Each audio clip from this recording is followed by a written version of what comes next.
The D-Gray Man power system is actually one of the most unique ones you could ever even witness, with it using religion as a base to build off of, making the power system in itself a very original idea, especially when we take into consideration the execution of how exactly these powers work. You see, in D-Gray Man, they would use the power of innocence, aka more notably known as the innocence of God, with God itself being able to choose and bless certain individuals with the power of the innocence, which gives a huge tie-in when it comes to the value of most human beings and morality in of itself. Because after all, in order to even have access or use the power system in D-Gray Man, you have to have God's blessing, and you would have people who plan out their entire lives for the sole purpose of serving God, only for God to reject them, which leads to them having to follow a different path in life. While a person who hates God could end up being chosen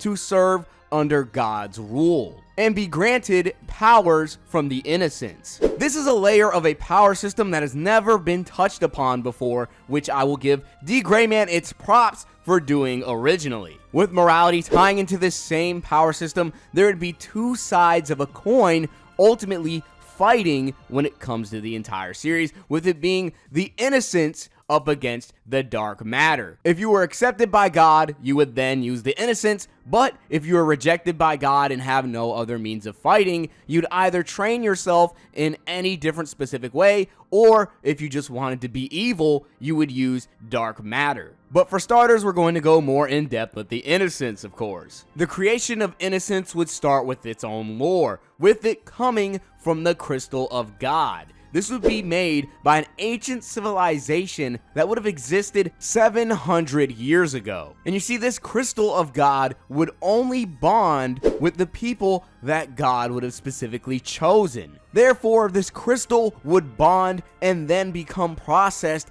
and make an anti-Akuma weapon, with each and every weapon taking its own unique shape and form. With the innocence, you can have a giant innocent arm that can allow you to rip your opponents to shreds. It can also respond to your thoughts and transform into a gun, a sword, and so much more, because the innocence itself will react to the mind of a user. Not only that, the innocence could even create an anti-Akuma beast that would end up fighting and killing Akuma for you, simply because the crystal of God would have ended up being inside of your own pet or any living creature. So, for example, if we have the crystal of God going inside of someone's arm, they will have a giant parasitic arm that can change shape. And now maybe even the next exorcist might just have dark boots as a weapon, or maybe even your stereotypical old-fashioned katana. Now, what is the relevance of me mentioning all these different weapons and ways to fight that exorcists can actually use? You see, this would be because there are actually 3 different types of innocence that a person can actually use, with now being as good a time as any to break down these different types. Of course, there would be the parasite type. This parasite type, just like the name would suggest, it would be a parasite. This innocence would be a part of anyone that would actually use it, with Alan, again, being the easiest example to understand, with his arm being a piece of him. The innocence would also merge with him, and due to his own emotions and how he would feel, the innocence that is a part of his body would instinctively react to his own demands and will, whether or not he actually wants those things to happen. If Alan is angry, his innocence will be a reflection of that. If Alan has killing intent on his mind, his innocence would take the form of anything that he wants to kill with. Since you made it this far in the video, make sure to like the video and subscribe to the channel. Make sure to also watch the video from beginning to end so I can continue to make more content. And not only that, in terms of an anti-Akuma beast, the crystal would become a part of an anti-Akuma beast's body, therefore making the innocence in of itself become a parasite living within one of these beasts. To put this in the simplest terms possible, a parasite type will be a parasite type because the innocence in of itself will be a part of an accommodator's body. Whether it's an anti-Akuma beast or an exorcist themselves, that piece of the innocence will exist and be a part of them, and that part of their body will then become their weapon to kill Akuma with. Really, the innocence just becomes the part of a parasite type exorcist. Now, when it comes to the equipment type innocence, this would be the innocence that would just end up existing within a weapon or any common item. Let's just say we'd have a sword. This sword would have a crystal of God embedded within it, and this weapon would be forged with the specific intent of killing an Akuma. Basically, this would just be an innocence weapon,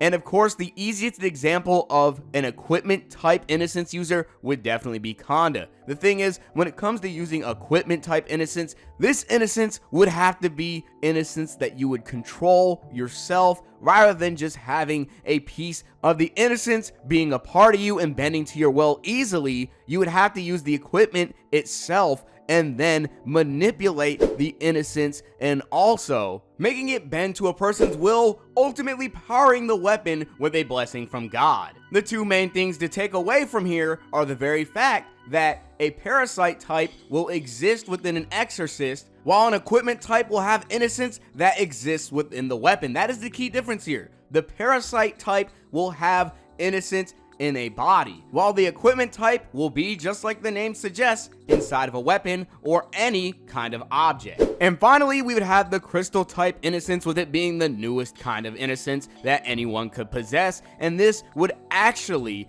come from the equipment type innocence, with the crystal type being an evolved form of equipment type innocence. So the crystal type would originate from the blood of an accommodator or an exorcist, just to make things easier to follow, with the crystal type allowing any kind of weapon to subconsciously respond to any command that an accommodator has. Simply by thinking it, let's just say your sword will cut in any specific direction without you having to learn how to manipulate the innocence and force it to work in the way you want. Just by thinking it, a weapon can spin and do a 360, maybe even levitate if you need it to. Of course, when comparing the parasite type to the equipment type, the parasite type would have a clear advantage because your mind would be tied to your weapon. But now, since equipment types can become crystal types, they would no longer be disadvantaged, and they would have the same exact perk as the parasite type,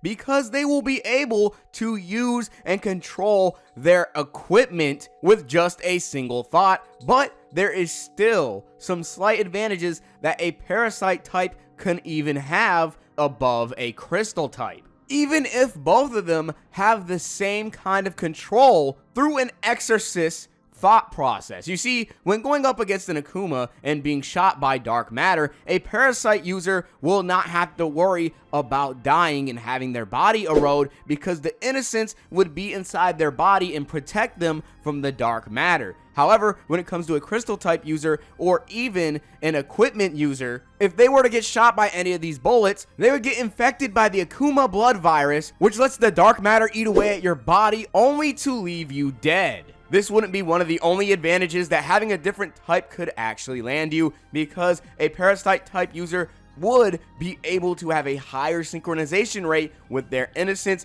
giving them a huge advantage, because once they're able to actually make full synchronization with their abilities, they'd be able to surpass this synchronization limit and reach a critical point transformation, with the critical point being one of the strongest states an exorcist could ever be in, with you being able to finally tap into the true form of your innocence and unlock amazing powers and abilities, such as turning his entire parasite arm into an innocence-fueled greatsword, making it a holy weapon that would completely save any single Akuma and human that it comes into contact with. Surprisingly so, whenever Alan would swing this weapon, it would look as if he was cutting someone clean in half. However, whenever he swings this sword, due to the kindness and strength that he has, he ends up not actually cutting anybody and killing them in cold blood. By hitting the critical point of innocence, Alan would be able to completely kill all evil. Now, after realizing what would happen once you reach the highest point of innocent synchronization, it makes you think what would happen if you reach the lowest point. If your synchronization rate falls to 10% or below, you will become a fallen one, making you completely lose any and every connection to God that you could have had. This can also be a possibility by forcing a connection between the innocence and an accommodator. And God would see this as a sin, because after all, God would have to pick and choose whoever he wants to be an accommodator. If you betray the innocence or no longer follow in the path of God, then you would become one of these fallen ones as a way to make amends for one of your sins. At this point, God himself would punish you and cause the innocence to ultimately kill you. Fallen ones are extremely powerful and terrifyingly bloodthirsty. Now we would understand the powers that go against God directly, with that power being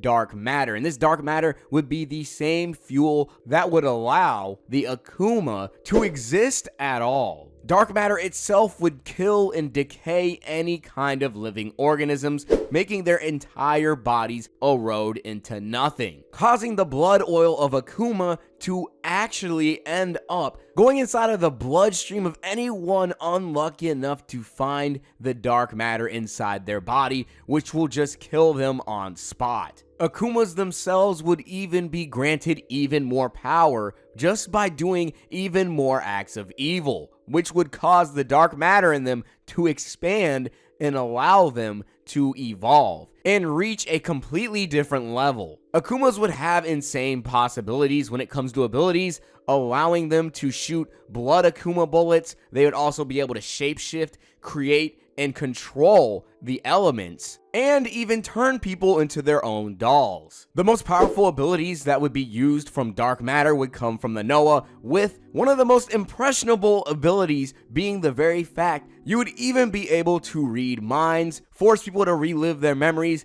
and be strong enough to cause a resonance in a person's brain, making their entire brain explode. Dark matter would even allow some Noahs to use spatial manipulation, with Tiki Mick allowing only certain objects and people to come into contact with his own body, making it so that anything will just phase right through him, so that he's practically non-existent while existing at the same time, giving him an insane advantage over anybody. And dark matter abilities really wouldn't even just stop there. With both sides of the innocence and the dark matter, there's a lot to take away from the power system of D. Gray Man, with the blessings of God and sin backing everyone's strength in this series. There's a lot to definitely take away from it. Even as morality would play such a huge role into the D. Gray Man power system, we would have the third exorcist, who would be human beings who are half human, half Akuma. Unlike people who take in the innocence, they would take in dark matter itself. These exorcists would practically be superhuman, granting them the strength of an Akuma, and also they would have a primordial well, which would be able to actually open up their arms and devour anything in a black hole-like fashion by creating a subspace for Akuma to exist within, all the while allowing them to devour a being's soul entirely. And by being devoured by other exorcists, they are able to pass on their strength and powers to any other exorcist that ends up devouring them. These exorcists can easily be viewed as the bridge between good and evil, with God not only choosing to reject them, but their devotion would lead them to places where they actually would never have expected to be. Their alliances and loyalty are definitely something to think about. Even with a strong tie to religion when it comes to the D. Gray Man power system, it still, some way, somehow, makes it possible for just about anything to happen.